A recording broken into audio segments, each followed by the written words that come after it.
মহান রব্বুল আলমিনের নির্দেশে রহমতুল্লিল আলমিন অসংখ্য সাহাবিদেরকে নিয়ে 18ই জিলহজ ঘোষণা দিয়েছিলেন, মান কুনতু মাওলাহু ফাহাদা আলিউন মাওলাহ, আমি যার মাওলা অভিভাবক, এ আলীও তাদের মাওলা অভিভাবক। আজকে এই মাওলায়েতের মোবারকবাদ জানাই সকলকে। আমাদের এখানে শুধু পড়ে ওই হাদিসটা বয়ান করে, তো এতে তোতামনা যেভাবে রিপিটেডলি কথা বলে সেরকম হতে পারে, কিন্তু ফেহেম যে এটা পড়ে পড়ে ফেহেম তার মধ্যে আসে, সে আস্তে আস্তে মেরাজ করে।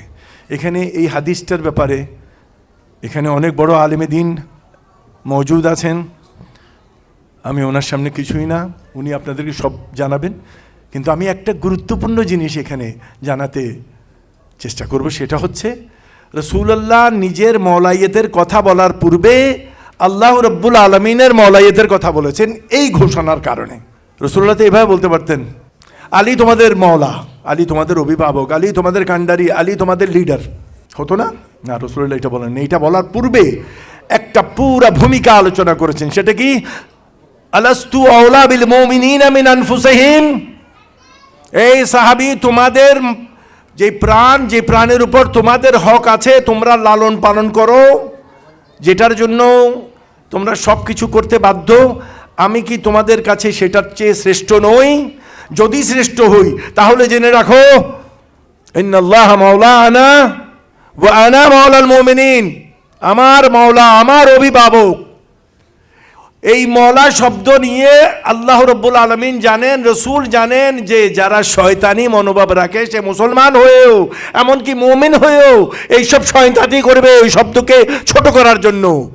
তো এই জন্য আল্লাহ রাব্বুল আলামিন রাসূলুল্লাহকে আগে বলে দিয়েছেন, আপনি ঘোষণা করে দিন, নতুবা এই যে নামাজ রোজা হজ এগুলি সব পাঠিয়ে দিয়েছি, এগুলি নেতৃত্ব ছাড়া সঠিকভাবে হবে না। তো একজন লিডার, রাসূলুল্লাহ মূল লিডার, উনি দুনিয়া থেকে তাশরীফ নেবেন, এটা ঘোষণা দিয়েছেন যে সহিহ মুসলিমের মধ্যে আছে, অচিরে আল্লাহর ডাক আসবে, আমি চলে যাব। সেই সময় এই মওলাইয়াতের ঢঙ্কা বাজিয়ে দেওয়ার জন্য আল্লাহ রাব্বুল আলামিন বলতেছেন, ইয়া আইয়ুর রাসূল বাল্লিগ, আপনি এটা পৌঁছিয়ে আসেন। হে আল্লাহ, আমি তো সব পৌঁছিয়ে দিলাম, এখন কি বাকি? বলে তোমার পরে তো এমন কাউকে লাগবে যে তুমি যা বলেছো সব তার মেমোরিতে আছে। যেমন এই ফুয়াদ ফারুকী কিছুক্ষণ আগে বলেছেন, রাসূলুল্লাহ, আমি তোগুলি এত শর্টকাটে বলতে পারতেছি না, রাসূলুল্লাহ মওলা আলীকে এমনভাবে দিছে যেভাবে আপনার মোবাইলে একটা প্রজেক্ট কোটি কোটি টাকার, আর আমার কাছে একটা মোবাইল আছে সেরকম আপনি 1 সেকেন্ডে ট্রান্সফার করে দিয়েছেন। ওটা সম্ভব, আপনি ঈমান রাখেন। আর রাসূলুল্লাহ মওলা আলীকে কি করেছেন? মওলা আলীর জবানে এরকম আছেন যে দুনিয়ার মধ্যে এমন কোনো জিনিসই নাই যেটা রাসূলুল্লাহ আমাকে দান করেন নাই। তো এখন রাসূলুল্লাহকে দিয়ে আল্লাহ ঘোষণা করাচ্ছেন কি? মান কুনতু মাওলাহু ফাহাদা আলিউন মাওলা। তো এদেরকে প্রথম বলতে, সাহাবীদেরকে প্রথম কি বলতেছেন? আল্লাহ আমার মাওলা, অভিভাবক, আমি সমস্ত মুসলমান মুমিনদের অভিভাবক। এখন রাসূলুল্লাহ যেহেতু চলে যাবেন, এই জন্য বলতেছেন যারা আমাকে তোমাদের অভিভাবক মানো,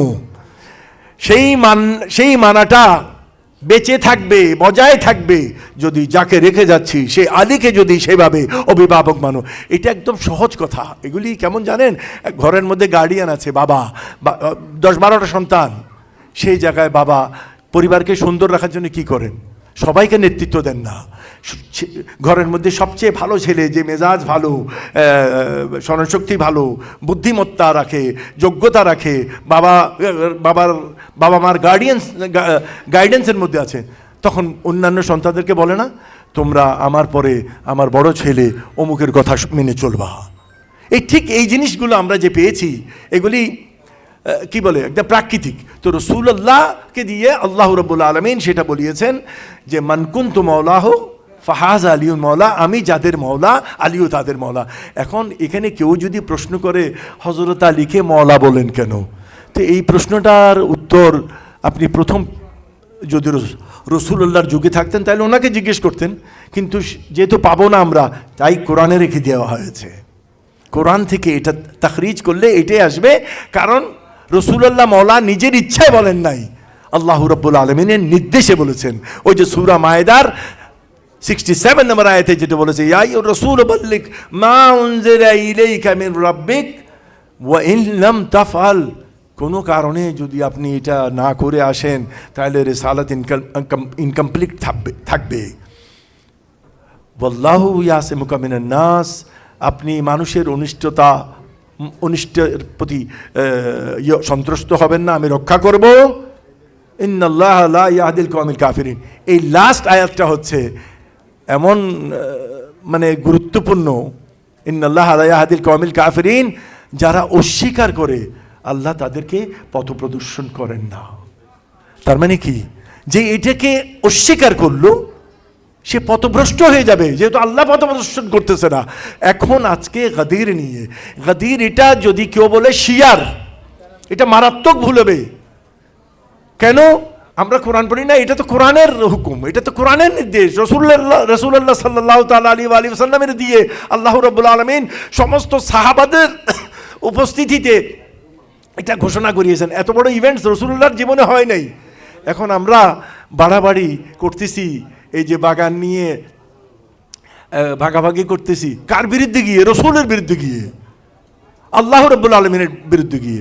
আমাদের এখানে নিঃসন্দেহে যারা গাদির উৎসব করে তারা তাদের রবের একটা স্পেশাল মেহরবানি পাচ্ছে, এতে কোনো সন্দেহ নাই। আর যারা করছেন না, এর মানে তারা ওই রহমত থেকে বঞ্চিত এটা না, তারা গাফেল আছে। তাদেরকে এই গাদিরের বিষয়ে পড়াশোনা করা দরকার। ঝগড়া করা মুসলমানের কাজ না, কোনো মুসলমান ঝগড়া করতে পারে না। আজকে মুসলমান এই একজন ভালো লিডারের অভাবে, রাসূলুল্লাহর যুগে রাসূলুল্লাহ যে লিডার দিয়ে গেছেন সেই লিডারকেই যখন শহীদ করে দেওয়া হয়েছে মসজিদে কুফার মধ্যে রমজান মাসে, তো তাইলে মুসলমানদের কাছে আর কী রইল? আপনি একটু চিন্তা করেন। এগুলি আপনাদের থেকে লুকায় লুকায় রেখে, আমাদের থেকে লুকায় লুকায় রেখে, কাকে লুকায় রেখেছে? রাসূলুল্লাহ যাকে আমাদেরকে লিডার হিসেবে দিয়ে গেছেন, সেই অভিভাবক, আমাদেরকে অভিভাবক থেকে দূরে রাখা হয়েছে। তো অভিভাবক থেকে দূরে রাখা মানে কি? ওয়ারিস, মানে লাওয়ারিস করে দেওয়া। মুসলমান আজকে কি অবস্থায় আছে? মুসলমান নিজে নিজে বলতেছে আমি আব্দুল সালাম, আবুল কালাম, অমুক সমুক। মুসলমানের একটা পয়সার দাম দেয় না। এয়ারপোর্টের মধ্যে সবচেয়ে বেশি চেকিং করা হয় মুসলমানকে। কেন? মুসলমানদের চরিত্র এত খারাপ হয়ে গেছে। কেন খারাপ হয়েছে? লিডার নাই। কাকে অনুসরণ করবে? চোরটাদেরকে অনুসরণ করেছে, ভিক মাঙ্গাদেরকে মুনিব মানে, যে পকেটের দিকে চায় তাকে, যে তোমার পকেটের দিকে চায় সে তোমাকে কি দেবে? জাগরিত হও হে তরুণ। ও নজরুলের ভাষায়, এখানে অনেক বাটপার, অনেক চিটিং আছে, তোমাদেরকে মিষ্টি মিষ্টি কথা দিয়ে ফুসলিয়ে ফুসলিয়ে বরবাদ করে দিচ্ছে। আল্লাহর ওয়াস্তে এদের থেকে আল্লাহ আমাদেরকে রক্ষা করুক, আল্লাহ আমাদেরকে এদের থেকে রক্ষা করুন। ওয়া আখির দাওয়ানা আনিল হামদুলিল্লাহি রাব্বিল আলামিন। আল্লাহুম্মা সাল্লি আলা মুহাম্মদ ওয়া আলা আলি মুহাম্মদ।